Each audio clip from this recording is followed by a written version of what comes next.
let's be honest right away. I'm not someone whose mornings always look calm and beautiful. I don't wake up every day with clarity, motivation, or energy. Sometimes morning is just this feeling of I woke up and it's already heavy. And over time, I started noticing something. A productive morning is not about how early you wake up.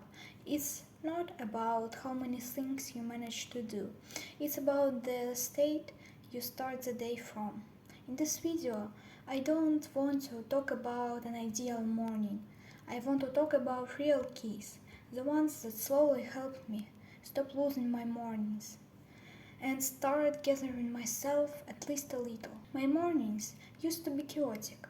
I would wake up and immediately reach my phone, messages, YouTube or other social media platforms, others' lives, others' opinions, others' expectations. And even before I got out of bed, there was already this feeling inside that I was behind, like I was late for my own life. Then I tried doing the right things, to-do lists, planning, intentions, but the attention stayed.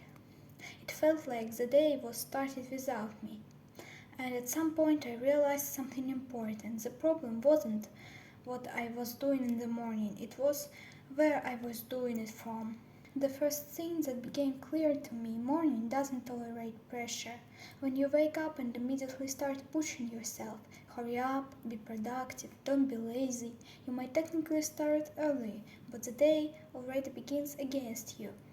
I realized that productivity doesn't come from forcing yourself, it comes from presence, from the moment when you're still with yourself, even briefly, before the words start determining things that from you. And here is the first key. Don't start your morning with other people's voices and opinions. This one sounds obvious, and it's still one of the hardest. No phone, no messages, no scrolling. I noticed this very clearly.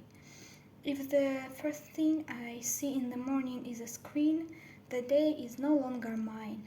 Even 10-15 minutes without external noise changes everything, not because you become more mindful, but because you don't lose yourself in the first minutes of the day. And then here is the second key. Morning is not for fixing yourself. It was important for me to understand. Morning is not for becoming better, not for self-improvement, not for correcting yourself. When I stopped starting my mornings with the thought I need to be productive, mornings became softer and better for me, my emotional state, and surprisingly more effective. Sometimes the best morning decision is not to improve anything, but simply to let yourself arrive into the day. And here is the third key. One ritual instead of perfect checklist. I used to try build a perfect morning routine, water, breathing, movements, planning, and every time I ended the same way, burnout and frustration. Now I have one main thing, just one. Something that brings me back to myself. Sometimes it's silence, sometimes it's writing my thoughts down, sometimes it's just sitting and looking out the window. Productivity doesn't start with many actions, it starts with one point of support. And here is the fourth key, an honest question instead of a plan. Instead of to-do list, I now often ask myself one simple question, what state am I right now?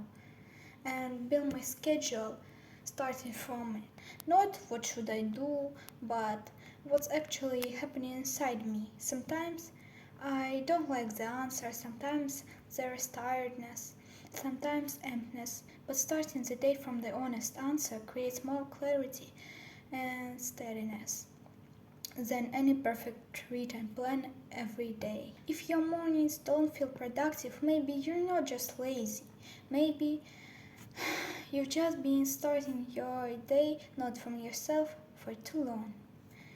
And maybe you don't need to wake up early or do more or push yourself harder. Maybe you need less pressure and a little more being. I don't believe there is a perfect morning, but I do believe there can be an honest one, and sometimes that's enough. to keep the day from falling apart.